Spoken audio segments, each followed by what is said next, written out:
Hi, I'm Dr. David Dobson.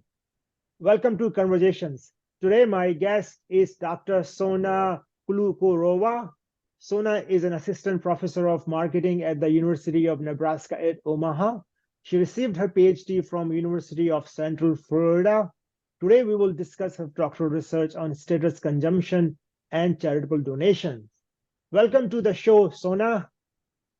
Thank you so much, David, for inviting me and for having me here on your show. I'm very excited to be here. Let's begin by having you explain what status consumption is. So it is the consumption of products or services that will bring status or prestige to the consumer. So as an example, think about status products such as designer purse, designer accessories, luxury car, luxury vacation. So those would be examples of status products or services that can confer status to the consumer in the eyes of the consumer and also in the eyes of other people who surround the consumer. Okay. Your research investigated the relationship between the status consumption and charitable donations. Share why you were interested in this topic. So I studied status consumption as part of my dissertation, and this publication is derived from my dissertation. Now, when I and my advisor looked into the existing research on status consumption, we realized that there is quite a lot of research looking at the antecedents of status consumption, but there was not a whole lot of research on consequences and outcomes of status consumption. So in other words, if you engage in status consumption, how does that affect some other behaviors, right? So in other words, you engage in status consumption now, and now what? What happens afterward? How does it affect some other behaviors? So that was definitely one motivation. And I should also mention that that's actually a funny story, that I have a history of studying phenomena that do not apply to me as a consumer.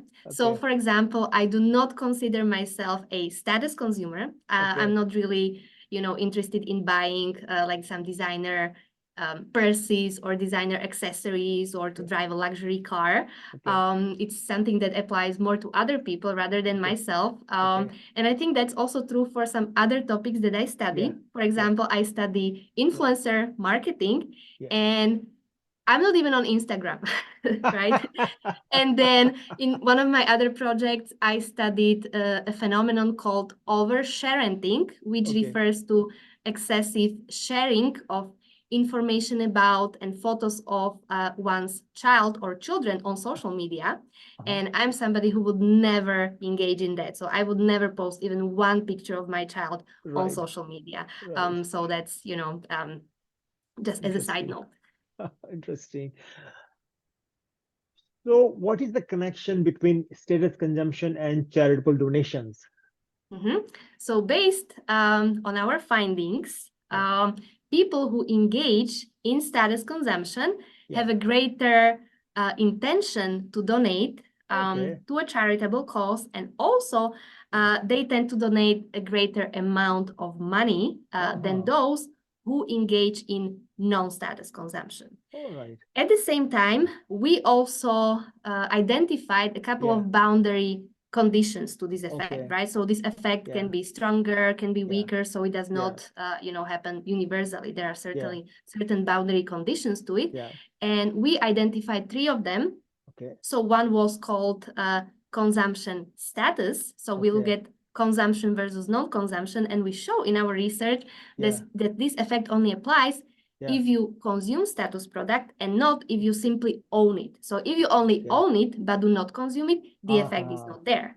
Then the second boundary condition was a so-called nature of status consumption. So we looked at having versus wanting status consumption, and we showed that the effect is there only if you have status consumption, if you engage status consumption, engage in status consumption, but it is not there if you simply want to engage in it, if you only have desire to engage in it. And third of all, we looked at power distance belief, which is defined as people's level of acceptance of power disparity in society. And so people who have low power distance belief tend to prefer equality in society, and people who have high power distance belief tend to favor hierarchy in society. And we show that our effect applies especially to people with low power distance belief and not to those with high power distance belief. Interesting. What is the main motivation for these people on status consumption for the donation? Like what make them donate? So our driver, the driver of our effect, is empowerment. So the process of empowerment. So in other words, if somebody engages in status consumption, they derive feelings of empowerment from the status consumption, and these feelings of empowerment in turn positively influence people's intention to engage in charitable donations and also the amount that they want to donate. And just to elaborate some more on empowerment, so it is defined as a dynamic motivational process that motivates people to initiate and accomplish a specific task. So that's the explanation for our effect. Okay, very nice. So does this apply to all charitable donations, that the status consumption will lead to more donations? So I would be kind of careful here, and I'm not going to I'm not going to say that this applies universally, even though we showed it in different contexts with different charitable organizations. So, for example, in our study, we used charitable organizations including the Wounded Warrior Project, St. Jude Children's Research Hospital, National Coalition Against Domestic Violence, and Make-A-Wish Foundation, and it worked. But I should also say that we only looked at donation of money, right? Whether that would apply to donation of time, for example, so volunteering, or to some other pro-social behaviors, is a question for future research, because we did not look into that specifically in this research. Right, very interesting. As you know that here in North America, when we donate, we also get tax rebate or tax deductible, and especially if we donate a large amount of money. So I'm assuming that maybe people who are in status consumption, they also might have another motivation, because do you think they do because they get something back in return? Perhaps. Well, we specifically looked at a couple of alternative explanations there, because of course, when you hear that somebody who engages in status consumption, have greater propensity to donate to a charitable cause. I mean, we show empirically that it's because of the feelings of empowerment. And interestingly, we also rule out a couple of alternative explanations in this study. For example, feelings of guilt, right? Because sometimes you might feel guilty because you engage in status consumption, but that's not what drives our effect. Or feelings of being wealthy, right? So if you engage in that consumption, maybe you feel like you are wealthier, so maybe I should donate more, right? But that's not what drives our effect. Or some self-presentation concerns were also ruled out. And interestingly, we also distinguish between empowerment and power, because as I said before, empowerment is a dynamic process, motivational process. On the other hand, power is a static outcome. And we also ruled out power. So power is not the driver of this effect. It is empowerment. Okay. For your research, you conducted 7 studies. Can you share what these studies were?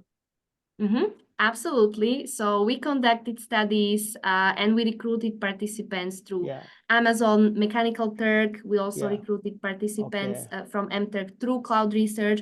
And we also recruited some participants directly from my PhD granting institution, so the University of Central Florida. So we ran some studies also in their behavioral lab. So that's how we recruited participants.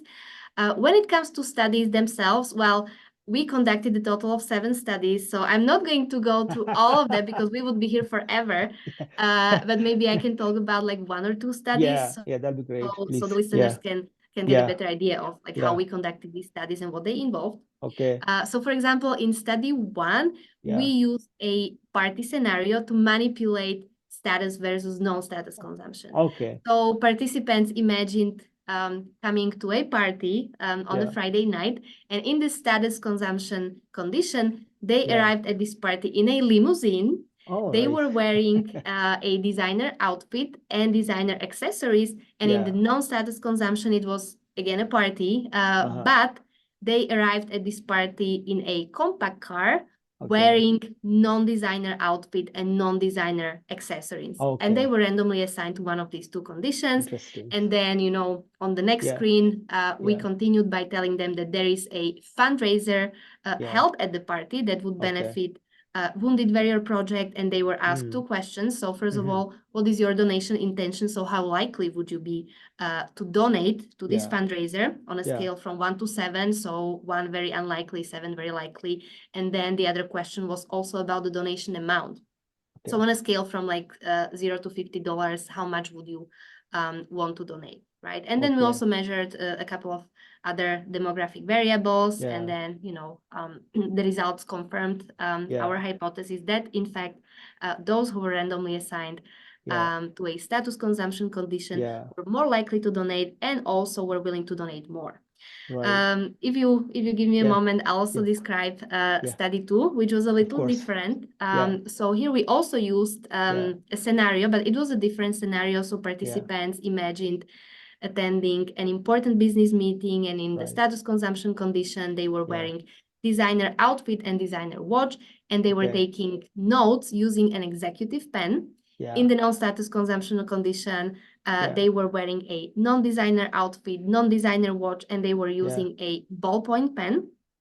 And then when it comes to donations, here we used a so-called incentive compatible design. So we told participants that at the conclusion of the study, 20 participants would be randomly selected to receive a bonus of $5 for the completion of the study.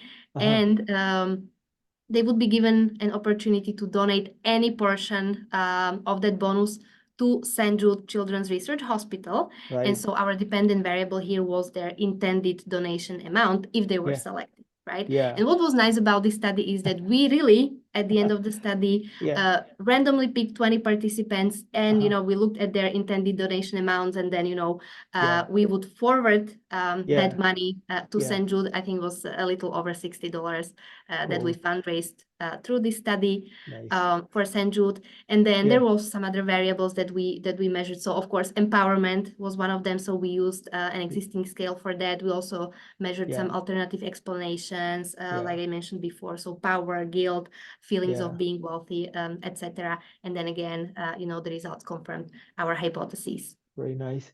I'm just wondering, in your result, did you find any differences, certain demographic or by gender, or results were universal?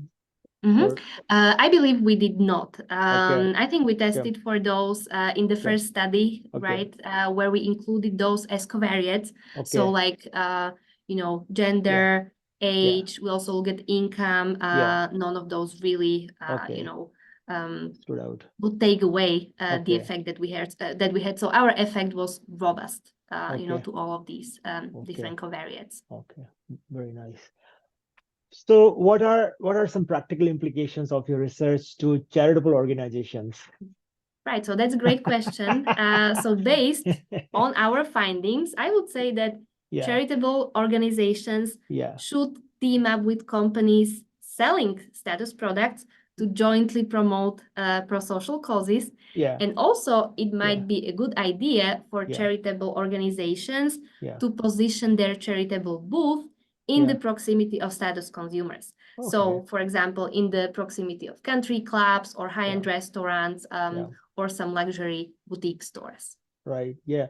And I have seen some advertisement where the company say that if you buy, we will donate some portion of that proceeding to the charity, for example. It's quite common. Is this something in line of your work, where you see organization companies do try to team up with some non-profit organization?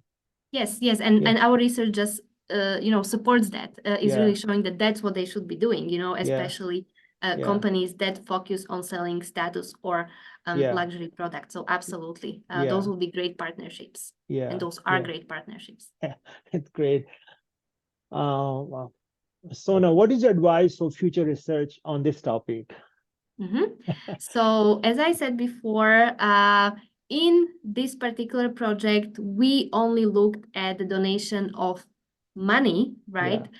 So Yeah. it would be great if future Yeah. research could look into the effect of status consumption Right. on donation of time, for example, so volunteering or maybe other Okay. forms of pro-social behaviors Yeah. such as recycling, right? Because we Okay. did not look into that, and it would be interesting to see if Uh-huh. engagement in status consumption affects, you know, how likely you are to recycle, for example, or how likely Yeah. you are to volunteer your time to a charitable cause.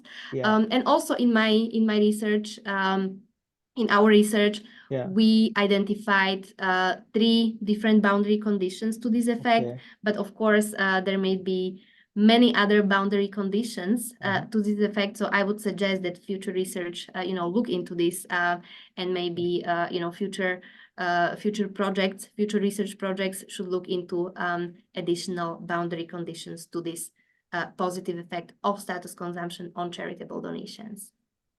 Thank you for your time, Sona. Thank you, David, again for having me.